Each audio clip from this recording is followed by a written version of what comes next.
How did your parents completely mess you up?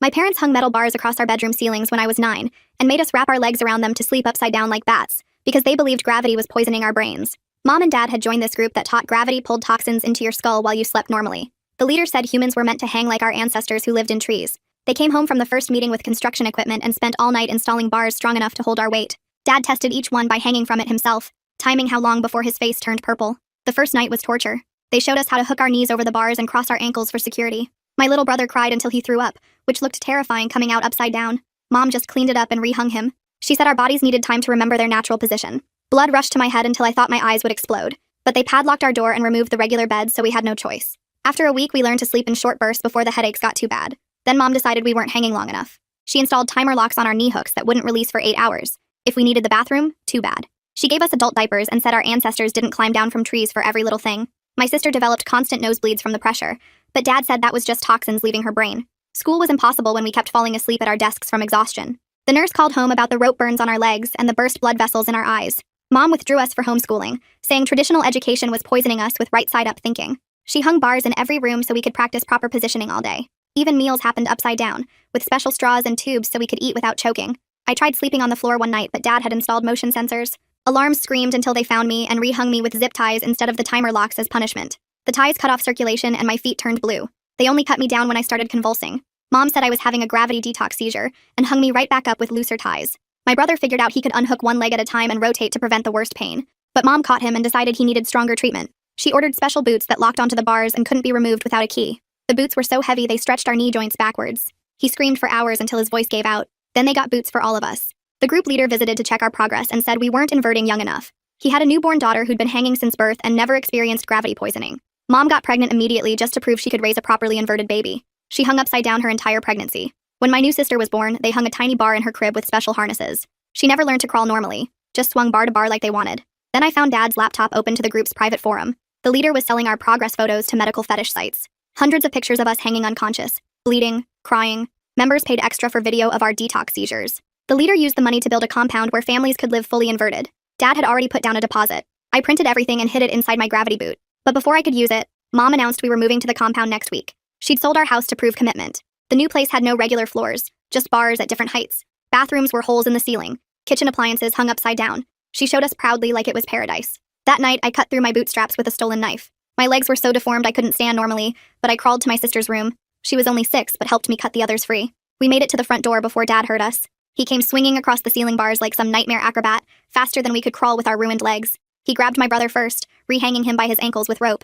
Then my older sister, using zip ties so tight she couldn't scream. My baby sister tried to swing away on her little arms, but Mom caught her and locked her into a special full-body harness. I made it outside, but my legs wouldn't hold me. I dragged myself across the lawn toward the street, leaving blood trails from where the boots had rubbed my skin raw. Then I heard Mom laughing behind me. "Sweetheart, you can't even walk anymore. Your body knows where it belongs." I looked back to see her and Dad standing normally, casually, like their legs worked fine, like they'd never hung upside down at all. Dad picked me up easily and carried me back inside. As he locked my new boots onto the bar, tighter than ever before, Mom said, "The leader's doctors are coming tomorrow to make the inversion permanent. Just a small surgery on your inner ear so you'll never want to be right side up again." She left the room and her footsteps went down the hall while I hung there testing how much these new boots would let me move. The metal bar creaked when I shifted my weight, but it held solid. These weren't the cheap ones from before that we could sometimes wiggle out of. These were thick industrial things with locks that looked like they came from a real medical supply company. My little brother was whimpering through the wall between our rooms, and I tried to call out to tell him it would be okay. But my voice came out as this broken croak because my throat was still wrecked from all the screaming during our escape attempt. Even trying to make words hurt, and all I could manage was this rough whisper that he probably couldn't hear. The house got quiet except for Mom and Dad talking downstairs about tomorrow's big day and how proud the leader would be. Hours passed with blood pounding in my ears, and my vision getting darker around the edges from hanging so long. Then around midnight when everything was still, I felt something weird against my ankle inside the boot. My fingers could barely reach down far enough, but I managed to grab what felt like a small piece of paper. It was a business card, and when I twisted it toward the moonlight from the window, I could make out writing on the back. "Call if you need help," and a phone number underneath. The younger assistant from earlier must have stuck it in there when they were checking the boots. I couldn't write the number down anywhere, so I started repeating it over and over in my head. 7 digits became the only thing I could think about while I hung there. 555-4321. 555-4321. I said it hundreds of times until it was burned into my brain even as my vision kept going dark. Dad did his regular check at 2 in the morning, coming up with his flashlight to shine it right in my face. He checked that the boots were still locked tight and that I was hanging the right way. I'd pressed the business card flat against my palm against the metal bar where he couldn't see it. He grunted that everything looked good and went to check on the others. By the time dawn came, my legs had gone totally numb below the knees, which actually made the pain better. I could hear Mom downstairs in the kitchen making breakfast and talking on the phone, all happy about today's medical procedure. She was telling someone how excited she was that we'd finally be permanently fixed. My older sister managed to twist herself enough that she could see me through our doorways since they'd left them open. She mouthed, "Help us," and I nodded just a little bit, trying to tell her I had something even though I wasn't sure what I could actually do with a phone number I couldn't even call. Mom came up around 8 with protein shakes in these squeeze bottles, holding them to our mouths while we hung there. She said the doctors would be here at noon and we needed to be properly nourished for the procedure. The shake was thick and gross and I started coughing on purpose, making it seem like I was choking. Mom had to lower me a little bit to pat my back, and while she was focused on that, I let the business card drop from my hand. It fluttered down behind the dresser where I hoped someone would find it later. She got me breathing normal again and re-hung me even tighter than before. Then Dad came up with a clipboard and these consent forms, making us practice signing our names while hanging upside down. He said the doctors needed proper documentation that we agreed to the procedure. My signature looked like a little kid had written it because my hands were shaking, and all the blood in my head made it hard to see straight. But that seemed to make him happy because he said it showed we really needed the surgery to fix us. He had each of us sign multiple copies, even my baby sister who could barely hold the pen. The morning dragged on with them getting everything ready downstairs, moving furniture to make room for the medical equipment. I kept repeating that phone number in my head and trying to figure out any way to use it. My legs were so numb now I couldn't feel anything, which scared me more than the pain had. What if they were dying up there and would have to be cut off? Mom wouldn't care as long as we stayed inverted. She'd probably see it as proof we were evolving past the need for legs. Through the window, I could see a van pulling up outside and my stomach dropped even though I was upside down. This was really happening unless I could figure out something fast. The younger assistant got out first, looking nervous and checking his phone a lot. Then an older man with a medical bag who must have been the lead doctor. They started unloading equipment and carrying it toward the house while Dad went down to let them in. I heard car doors slam outside at 10 that morning and crawled across the bar to look out my bedroom window. 2 men were pulling medical equipment from a white van, the younger one from yesterday checking his phone every few seconds while the older guy sorted through bags. My heart started pounding so hard I could feel it in my fingertips gripping the metal bar. They carried boxes and cases toward our front door, and I heard Dad's voice downstairs greeting them like old friends. His footsteps came up the stairs with 2 more sets following behind. The younger assistant looked up at me the second they walked into my room and I mouthed, "Please help," as clear as I could make it. He stopped for just a second before looking away and following the older doctor to my sister's room. The lead doctor started checking my older sister's pupils with a small flashlight while she hung there, then tested her reflexes by tapping her knees with some metal tool. He said something quiet about liability and asked Dad if he had medical power of attorney for us kids. Dad got all defensive and started talking louder about how this was alternative medicine, and they didn't need regular paperwork. The younger assistant came over to me with a blood pressure cuff and wrapped it around my arm. When he leaned in to pump it up, I grabbed his wrist with my free hand and squeezed as hard as I could. He looked right at my face and saw how scared I was, then said he needed to check my blood pressure in private without distractions. Dad rolled his eyes but stepped out into the hallway to keep arguing with the lead doctor about paperwork. The assistant leaned close to my ear and whispered fast that what they were doing was illegal, and he'd already called someone that morning. He told me to fake a seizure in exactly 5 minutes, then left to go stall the procedure by asking the doctor questions about equipment. I started breathing faster and faster to make my heart race, feeling my body shake against the restraints. The shaking got real when panic kicked in, but I went with it, letting my eyes roll back into my head. My whole body started jerking and I bit down on my tongue hard enough to taste blood. The lead doctor ran into my room and grabbed my wrist to check my pulse, then told Dad they couldn't do any procedure without hospital clearance for what he called my pre-existing condition. Dad started yelling about how we were moving to the compound tomorrow and this had to happen today. Mom came running up the stairs screaming about the house being sold and everything being ready. The doctor kept shaking his head and talking about liability protection and how he needed an ER to sign off first. The younger assistant pulled out his phone and said they should call 911 for an ambulance to make it official. Before my parents could say anything, he was already talking to dispatch about a minor having seizures who needed immediate transport. Dad tried to grab the phone, but the assistant stepped back and kept talking, giving our address and saying it was urgent. Within 10 minutes, I heard sirens coming down our street. 2 EMTs came up the stairs with a stretcher, 1 woman and 1 man, both in blue uniforms with radios on their shoulders. The woman took 1 look at me hanging from the bar and the rope burns on my legs, then looked at her partner with this expression I'll never forget. She asked Dad to explain what she called the therapeutic equipment while her partner started checking my pulse and blood pressure. Dad launched into this whole speech about gravity poisoning and how humans were meant to sleep inverted. The male EMT kept writing stuff down on a clipboard while the woman shined a light in my eyes and asked if I could hear her. She asked me directly if I felt safe, and when Dad started to answer for me, she held up her hand and said firmly she needed to hear from the patient. I shook my head no, and she immediately looked at her partner who nodded back. They said they had to take me down from the bar to transport me safely on the stretcher. Dad argued, but they said it was protocol, and started unlocking my boots with bolt cutters they pulled from their bag. As they lowered me down, my legs wouldn't hold any weight, and I collapsed into the woman's arms. She held me steady while I whispered, "Help my siblings," into her ear. She squeezed my hand and whispered back that they were mandatory reporters and this would be handled. They strapped me onto the stretcher and started carrying me downstairs while Mom followed behind yelling about parental rights and alternative healing. The male EMT turned around and told her she could follow in her car to the hospital but couldn't ride in the ambulance. Once they got me loaded in the back, the woman sat next to me and told me I was safe now. The doors closed and we started moving, sirens blaring as we pulled away from the house. I told them everything in one long rush about the bars and the compound and the photos being sold online. The woman wrote down every word while the man radioed ahead to the hospital about what they were bringing in. She held my hand the whole ride and told me I'd done the right thing by letting them know I needed help.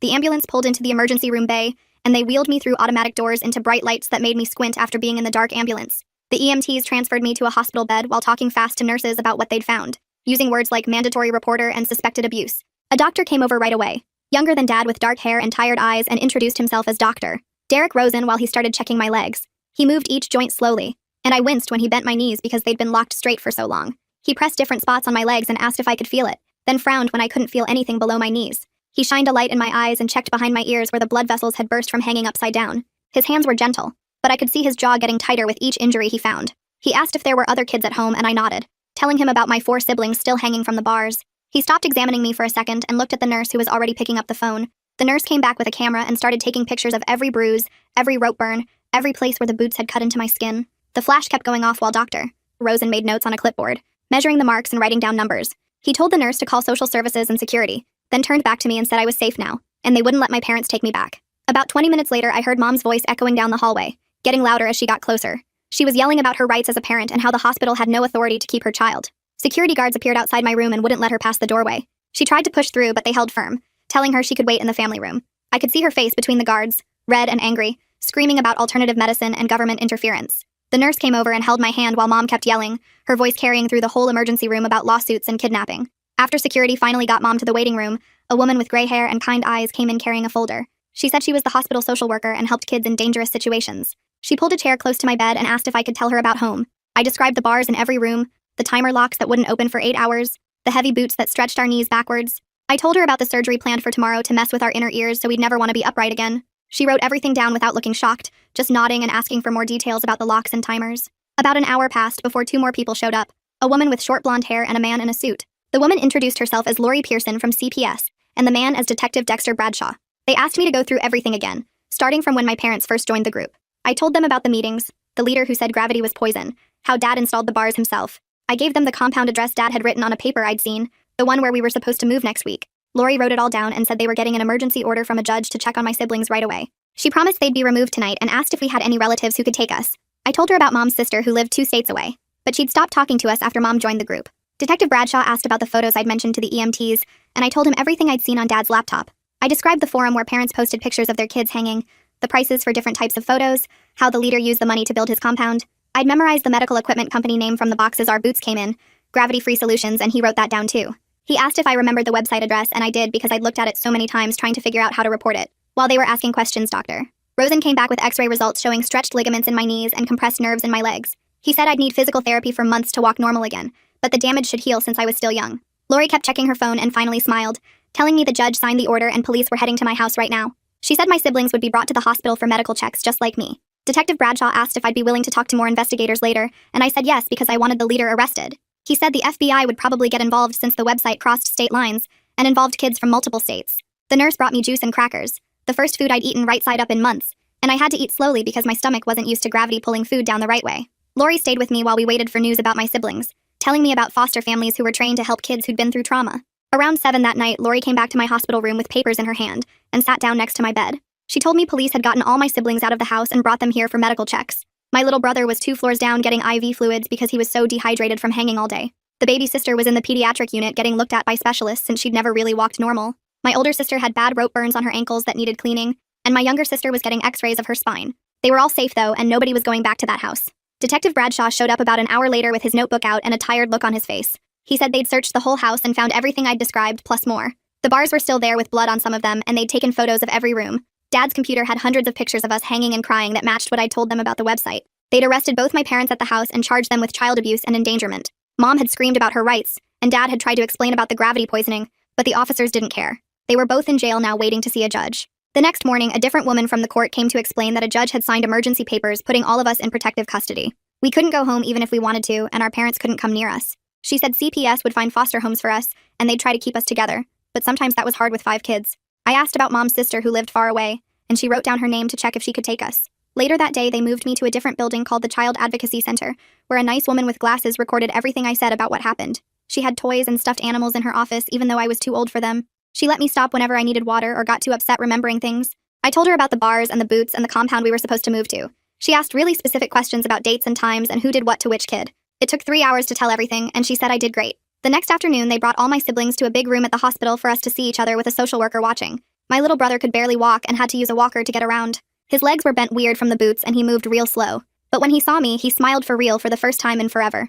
My older sister had bandages on her wrists from the zip ties, and my younger sister kept rubbing her back where it hurt. The baby just sat there, not really understanding what was happening. We all hugged, careful not to hurt each other's injuries. A physical therapist came in to look at all of us and explain what months of hanging had done to our bodies. Our muscles had gotten weak in some places and too tight in others from the weird position. Our spines were compressed and our knees were stretched out wrong. She showed us gentle exercises we could do lying down to start fixing things. She said it would take months of therapy, but kids' bodies could heal if we worked at it. Most of us should walk normal again eventually, but my little brother might always have some problems. Detective Bradshaw visited me again a few days later with updates on the case. They'd arrested the cult leader at his compound along with the fake doctors who were supposed to do our surgery. The FBI was taking over parts of the case because the website went to people in different states, and that made it federal. They'd found other families at the compound living the same way with kids hanging from bars. Those kids were getting rescued too. A week after that, a woman named Beth Staley started meeting with me every day. She was a victim advocate, which meant she helped kids who had to go to court. She explained that there would be hearings and maybe a trial where I'd have to talk about what happened. It would be scary, but important to make sure our parents got in trouble for what they did. She taught me about what prosecutors do and what defense lawyers do and how judges decide things. She said my testimony was really important because I was old enough to explain everything clearly. 2 weeks passed before they let us see Mom and Dad at the CPS office with lots of supervision. They brought our parents into a room with a big mirror that people could watch through. Mom looked smaller somehow, and Dad's face was puffy from crying. They sat across from us at a big table with a social worker between us. Mom started crying right away, saying we'd ruined everything and destroyed our family. Dad kept talking about how we didn't understand the benefits of inversion and how the government was poisoning our minds. They blamed us for getting them arrested and said we'd regret this when the toxins built up in our brains. Neither of them said sorry or asked if we were okay. The social worker ended the visit after 20 minutes when Mom started yelling. That visit helped me understand they really believed the crazy stuff, or at least would never admit they were wrong. 3 days before the hearing, the prosecutor met with me in a small conference room at the courthouse. She spread out photos and documents on the table and explained how she'd present the case. The physical evidence was really strong with all the photos and equipment from the house. My testimony plus my siblings' statements made it clear abuse happened. She said my parents' lawyers were already talking about plea deals to avoid a full trial. They'd probably get 5 to 7 years in prison if they admitted guilt. She prepared me for what questions I might get asked and how to answer clearly. The preliminary hearing was tomorrow, and I'd have to tell the judge what happened to us. The morning of the hearing, my hands shook so bad I couldn't button my shirt properly. Beth Staley met me outside the courthouse and walked me through the metal detectors while explaining what would happen inside. The courtroom was smaller than I expected, with wood panels everywhere, and a high bench where the judge would sit. Mom and Dad were already there with their lawyers at a table on the left side of the room. They both stared at me when I walked in, but the bailiff told them to face forward. The prosecutor showed me where to sit and reminded me to speak clearly into the microphone. When the judge came in, everyone stood up and then she told us to sit down. She was an older woman with gray hair who looked at me over her glasses before asking if I was ready to testify. I nodded and walked to the witness stand where the bailiff made me promise to tell the truth. The prosecutor asked me to describe what happened at our house, and I told her about the bars and the boots and hanging upside down. I explained how Mom and Dad made us stay inverted for hours and how they planned to move us to the compound. The judge wrote notes while I talked, and sometimes asked me to repeat things or speak louder. Mom's lawyer asked if maybe I misunderstood what my parents were trying to do for our health. I said there was no misunderstanding when your legs don't work anymore from hanging upside down. He asked if I ever told anyone at the school, and I explained how Mom pulled us out for homeschooling. The judge asked to see the photos of our injuries that the hospital took. She looked at each one carefully, and her face got harder with every picture. After 2 hours of questions, she said she'd heard enough evidence to move forward with a trial. She signed papers keeping the no-contact order in place, which meant Mom and Dad couldn't come near us. 3 days later, Lori picked us up from the temporary shelter and drove us to meet our foster family. The Hoopers lived in a regular 2-story house with a big backyard and a swing set that looked normal. Cheryl Hooper came out to meet us with cookies she'd just baked and didn't try to hug us or anything. She showed us around the house and pointed out our bedrooms, which had regular beds with soft blankets. She said we could sleep however felt comfortable and nobody would make us do anything weird. Gene Hooper was working in the garage when we arrived but came in to say hello. He was tall with a beard and spoke really quiet like he understood we might be scared of men. My little brother hid behind me at first, but Gene just smiled and went back to his project. That first night, I kept waking up expecting to be hanging from a bar. The bed felt too soft and wrong after months of being inverted. Cheryl found me sitting on the floor at 3 a.m. and just brought me a pillow without asking questions. Over the next few days, Gene started helping my little brother with the physical therapy exercises the hospital gave us. My brother's legs were still weak and bent wrong from the boots, but Gene was patient. He'd sit on the floor doing the stretches alongside him to make it less scary. One day, Gene mentioned he'd been hurt as a kid too, and knew how hard it was to trust adults. My brother started opening up after that, and even laughed when Gene made silly faces during the exercises. 3 weeks into living with the Hoopers, I had my first real panic attack. I was lying in bed when suddenly I couldn't breathe, and felt like I was falling even though I wasn't moving. My body expected to be upside down, and being flat made everything feel wrong. The therapist they brought in taught me to count things I could see and touch to stay grounded. She said healing wasn't just a straight line, and some days would be harder than others. That same week, Detective Bradshaw called to tell us something big had happened. Federal agents had raided the cult leader's compound after getting warrants based on our case and the evidence. They found dozens of families living there with kids hanging from bars just like we had been. The story was all over the news, but they kept our names secret since we were minors. Seeing footage of other kids being rescued made me realize we weren't the only ones this happened to. A few days later, Lori brought us letters from some of those other kids. They'd asked CPS to thank us for speaking up because our case gave them the courage to tell too. One girl wrote that she'd been hanging for 3 years and thought nobody would believe her. Another boy said his parents ran away when the agents came, but at least he was free now. Reading their letters made all the scary court stuff feel worth it. The prosecutor called to update us on the case against Mom and Dad. She said the trial was set for 2 months out, but their lawyers were already talking about plea deals. If they admitted guilt, they'd probably get 5 to 7 years in prison instead of the maximum sentence. Part of me wanted them to get longer, but mostly I just didn't want to testify again. Meanwhile, my baby sister was making amazing progress with her physical therapy. She'd never walked normally before since Mom had her hanging from birth, basically. The physical therapist worked with her every day, teaching her how to put weight on her feet. One afternoon, she took 5 steps across the living room without holding on to anything. Everyone started crying, including Jean and Cheryl, who'd been cheering her on for weeks. Watching her learn to walk like a regular kid made everything we went through feel less permanent. About a month after moving in with the Hoopers, I started going back to the school. They set up an IEP for me, which meant I got extra time for assignments and could leave class if I had panic attacks. The other kids didn't know my story, which was exactly what I wanted. For a few hours each day, I could just be a normal student worrying about homework instead of court dates. Detective Bradshaw visited one afternoon with more news about the investigation. The company that made the medical equipment Mom and Dad bought was cooperating completely with police. They had no idea their products were being used to hurt kids and felt terrible about it. They were going through their sales records to identify other families who might be doing the same thing. 4 months passed before the prosecutor finally called about my parents' case. I was doing homework at the kitchen table when Cheryl handed me the phone and the prosecutor explained they'd taken plea deals that morning. 5 years minimum in prison, plus they'd lose all parental rights forever, which meant no trial, and we wouldn't have to testify. My hand shook as I hung up and told my siblings, who were watching TV in the living room. My little brother jumped up and hugged me so hard we both fell backwards onto the couch, while my older sister just sat there nodding over and over like she couldn't stop. That night at dinner, Jean and Cheryl looked at each other across the table before Cheryl cleared her throat and asked if maybe we'd like to stay with them permanently, or even think about adoption someday. My siblings all said yes immediately, but the words stuck in my throat because having parents again felt too big to process. I pushed my food around my plate and asked for time to think, which they said was totally fine, and there was no rush at all. The next week in family therapy, we sat in a circle on the floor, and the therapist asked us to share one thing we'd never been allowed to say before.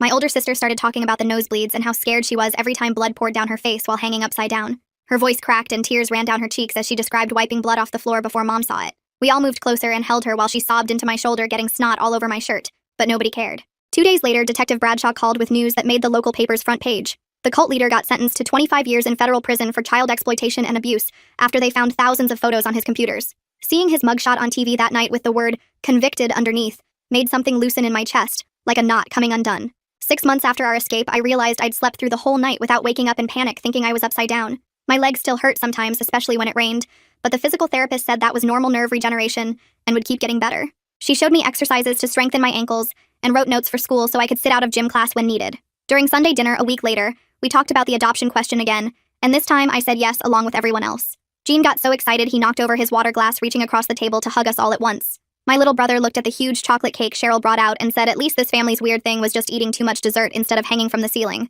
Everyone laughed so hard Jean snorted milk out his nose, which made us laugh even harder. The adoption got finalized on a Tuesday morning at the courthouse downtown. We all wore our nicest clothes, which meant borrowed dress shoes that pinched our feet since we'd never owned any before. The same judge who'd signed our emergency removal order 8 months earlier now signed the papers, making us officially Hoopers. She smiled and said we deserved every bit of happiness coming our way, then let us take pictures with her gavel. Back at home, Cheryl and Jean sat us down and said they understood if calling them Mom and Dad felt wrong after everything. They suggested we could just use their first names, which felt right because those words carried too much weight from before. My baby sister turned 3 that spring and had zero memory of the bars or boots or hanging upside down at all. She thought it was just a weird game her siblings wouldn't play when she tried to hang from the monkey bars at the park. Watching her run around like any normal kid without fear made everything we went through worth it somehow. A year after our escape, I stood at a podium in a conference room full of CPS workers from 3 states. My voice shook as I explained how one person believing me when I said we needed help had saved 7 lives, including a baby who'd never known normal gravity. I showed them pictures of the rope burns and joint damage while explaining what to look for in cult abuse cases. Several people cried when I described the boots and timer locks, but I kept going because they needed to know these things really happened. After my speech, a dozen caseworkers came up to thank me and say they'd already started investigating similar cases in their districts.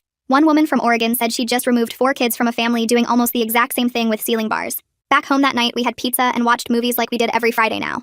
My little brother fell asleep with his head on Jean's shoulder, while my older sister painted my baby sister's nails bright purple. Cheryl made popcorn and brought out 5 different kinds of candy, because she said we'd missed too many years of junk food. Looking around at my siblings safe and happy in a normal living room with normal furniture made my chest feel full in a way I couldn't explain. The prosecutor called the next week to say Mom and Dad had been transferred to separate prisons 400 miles apart and wouldn't be eligible for parole for at least 4 years. She also mentioned the FBI had shut down 3 more compounds and rescued 47 kids total based on evidence from our case. My older sister had started talking about maybe becoming a social worker someday to help kids like us, and I was thinking about law school eventually to prosecute cases like ours. Spring came and my older sister spent weeks writing her college application essay about what happened to us. She showed me the draft where she described the bars and boots and how Lori had saved us all. The admissions committee at the state university called her personally to say they'd never read anything like it. They offered her a full scholarship right there on the phone, and she started crying so hard she couldn't answer. She managed to say yes and told them she wanted to major in social work to help other kids get out of bad situations. That summer, Jean bought lumber and spent every weekend building us a treehouse in the backyard. Not the weird kind with bars, but a regular one with walls and a floor where you could sit normally. He hammered boards together while we handed him nails and held pieces steady. My little brother painted it blue because that was his favorite color now that he could see colors right side up again. We spent evenings up there playing board games and eating sandwiches that Cheryl passed up through the window. Sometimes we just sat there looking at the stars through the skylight Jean had cut in the roof. The prosecutor called one afternoon to tell us the fake doctors had been sentenced. The main one got his medical license revoked, and 2 years in prison for practicing without proper credentials and child endangerment. The younger assistant who'd helped me that day testified against his partner and got a lighter sentence. He sent me a letter through the prosecutor apologizing for not acting sooner and saying my fake seizure had given him the courage to finally call for help. Reading his apology made something tight in my chest loosen up a little bit. 2 years after our rescue, we looked like any other kids at the school. My little brother tried out for the basketball team and made junior varsity even though the doctors had said the joint damage might be permanent. He practiced free throws in our driveway every night until his knees ached, but he never complained. During games, I watched him run up and down the court with no sign of the boy who couldn't walk 2 years earlier. My baby sister had no memory of hanging at all and thought we were making up stories when we mentioned it. She ran around the playground like any normal 5-year-old and hung from the monkey bars for fun, which made us all nervous even though we knew it was different. Senior year, I applied to the pre-law program at the state university, where my older sister was already studying social work. The application asked for a personal statement about why I wanted to study law. I wrote about sitting in that courtroom watching the prosecutor fight for us, and knowing I wanted to do that for other kids someday. Beth wrote my recommendation letter, and later the admissions counselor told me it was the strongest letter they'd ever received. She'd called me one of the bravest people she'd ever met, and said I'd make an incredible advocate for children. The acceptance letter came in March, and Jean framed it to hang on the wall next to my sister's. Graduation day arrived hot and sunny with the ceremony on the football field. I walked across the stage to get my diploma, and heard Cheryl screaming my name from the bleachers. Jean had brought one of those air horns that made everyone turn around to look. My siblings held up signs they'd made with glitter and markers that said embarrassing things about me being their hero. My little brother's sign had a drawing of me in a superhero cape which he'd worked on for days. After the ceremony, we took about 100 pictures with Jean, insisting on every possible combination of people. That night, Cheryl made a huge dinner with all our favorite foods. We sat around the table and she asked us to share what we wanted to do with our lives now that we were moving forward.